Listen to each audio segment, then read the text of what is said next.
Over the past 20 years of ministry, I've learned a lot of lessons about life that I may not have learned in other places. And one of those lessons had to do with healing.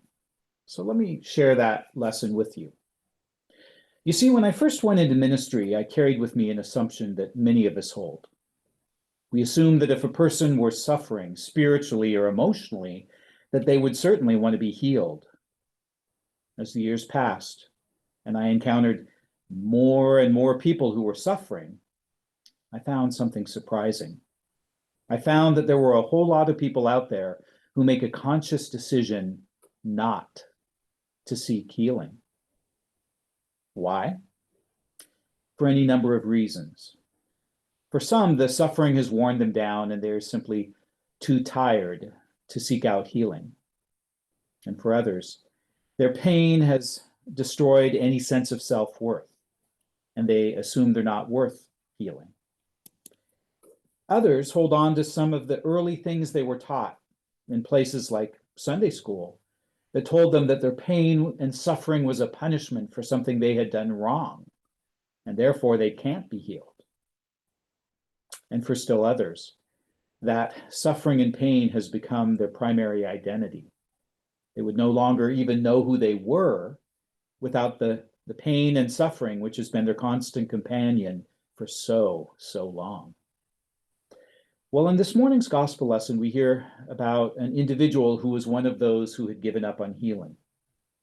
We hear the story of a person whose identity was defined not by a name, but by a condition. Someone called simply the bent-over woman.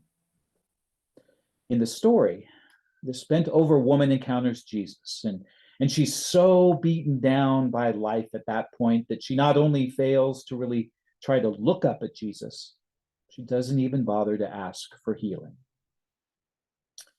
Well, hearing that, you might think that there's a sad end to the story, that the rest of her days were spent with her limitation. And yet, something unexpected happens. So listen as I read this morning's passage to hear that unexpected twist.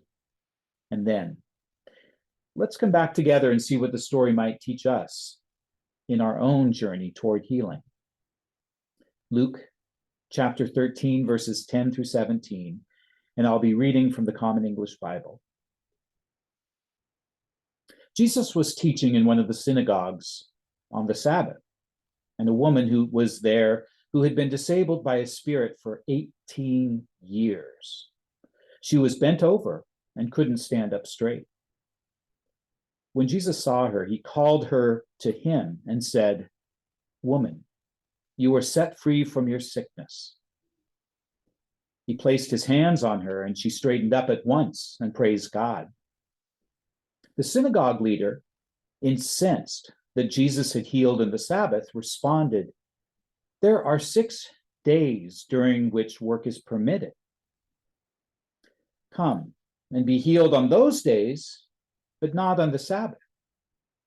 And the Lord replied, "Hypocrites, don't each of you on the Sabbath untie your ox or donkey from its stall and lead it out to get a drink? Then isn't it necessary that this woman, a daughter of Abraham, bound by Satan for 18 years, be set free from her bondage on the Sabbath day?" When Jesus said these things, all his opponents were put to shame, but all those in the crowd rejoiced at the extraordinary things that Jesus was doing. And thus ends this week's sacred reading. Now, there are any number of details in the story that would make for a great sermon. For instance, in our time together, we could explore why the woman never bothered to ask for healing. Or second, we could investigate the part of the story that blamed her disability in the presence of an evil spirit.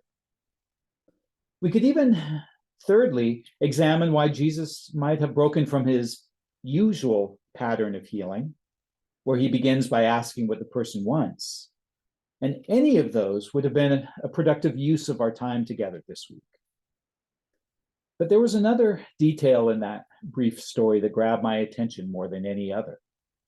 And that detail was found in verse 13. That part of the story that tells us Jesus put his hands on the woman just before she stood. I find that touching, fascinating. Why? Primarily because in the verse just before it, verse 12, we were told that Jesus authoritatively said, "Woman, you are set free from your sickness." Now, if you think about it, that verbal command should have been enough by itself to effect her healing. So why did Jesus then have to go that next step and touch her? Well, that simple gesture of touch does a couple things. Rodney Sadler Jr. says.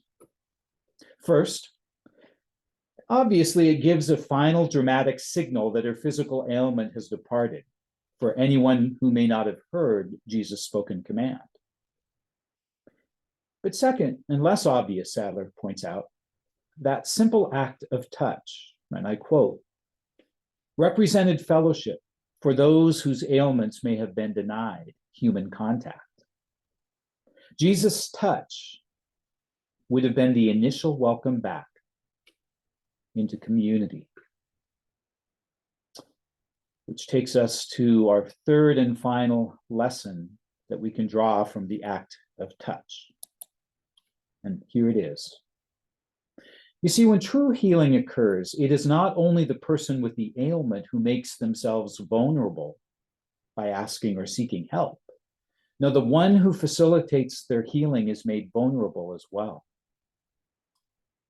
How was Jesus made vulnerable? Well, back in his day, there were strict rules in place that spelled out what a person had to do in order to remain pure.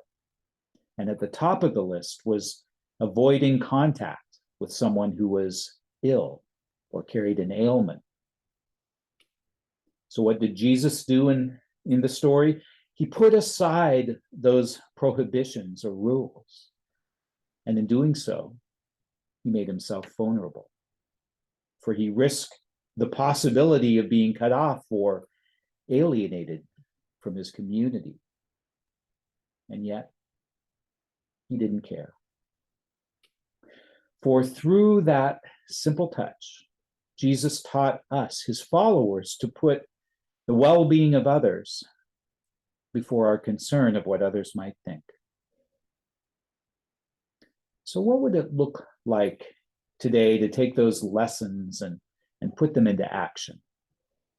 Well, I found a powerful example of that in a rather unexpected friendship between two people, a woman named Sharon Leslie Morgan and a gentleman named Thomas Norman DeWolf.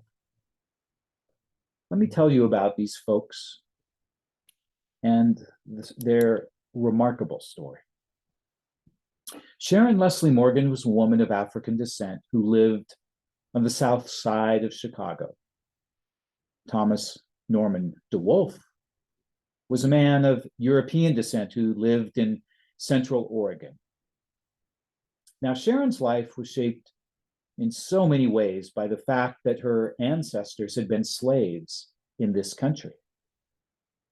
Now, Thomas's life was shaped by the fact that his ancestors had owned one of the largest slave trading companies in the United States. For her life, Sharon had carried the back-breaking weight of prejudice, while Thomas carried the heaviness of privilege. Now, most probably couldn't imagine a scenario where the paths of these two would cross. And certainly no one would dream up a scenario where they would actually participate in one another's healing. And yet that's exactly what happened. And let me tell you how.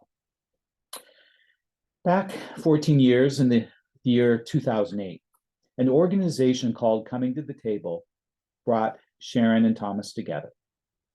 And if you don't know about that organization, it's a nonprofit designed to help people, and I quote from their literature, heal from the racial wounds of the past, from slavery and the many forms of racism it spawned. Now, as a part of a workshop they offered, organizers of that nonprofit made a remarkable request of Sharon and Thomas. They asked the two to take a 30-day, nearly 6,000-mile trip around the country together, where they would stop and visit places that held significance for their ancestors. So the two sat down and carefully mapped out a route based upon their family genealogies. That route included a place where a young Black man had been lynched in the year 1954. It included an antebellum home in the state of Mississippi, as well as a sharecropper's farm in Louisiana. And that trip culminated in Selma, Alabama, where the two traveled across the Edmund Pettus Bridge together. Now, the day that they crossed that bridge in Selma, their emotions were raw. And Sharon, in particular, remembers being overwhelmed with the realization, and I quote, that her ancestors were enslaved right down the road from the bridge they traveled across.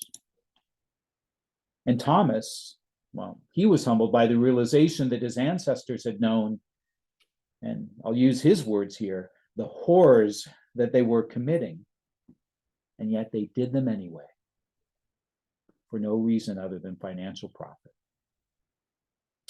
So as they finished crossing the bridge, Thomas looked over and asked Sharon what it was that she was thinking.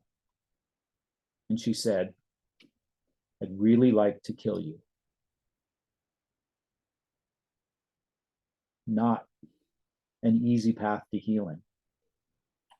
And yet, in spite of the challenges they faced, healing did occur when Thomas and Sharon had created the space where she could speak the words she needed to for her healing, and for Thomas to receive those difficult words that helped in his as well. In looking back on that incredible experience, Sharon said, "And now that our trip is over, our responsibility is to stand on the shoulders of our ancestors and make this world a better place." From those words, you can tell that the healed have become the healers. And here's the thing about their experience. Almost none of the healing would have happened if they had stayed in a safe place like their homes or even a classroom and simply read books that were assigned, attended intellectual lectures or written papers. No, the most powerful transformation occurred as they summoned the courage to touch each other's lives as they sat side by side and traveled for 30 days and 6,000 miles to see and experience things that they never dreamed of seeing with someone who represented for them the other. And that, friends, is the power of the healing touch found in today's story. So as we go forward, my prayer is that we will carry with us the power of that reading, the power of Sharon and Thomas's story. I pray that we will come to understand that healing is a process that, if done well, cannot be done from a distance. It is a process, too, where the lines between the healed and the healer are blurred. And it is a process filled with grace that allows you at the end of your journey to stand upright, head held high, and do what the woman in the story did. Praise, praise, praise. May God give us the strength and the courage to travel down this path of healing together. Amen.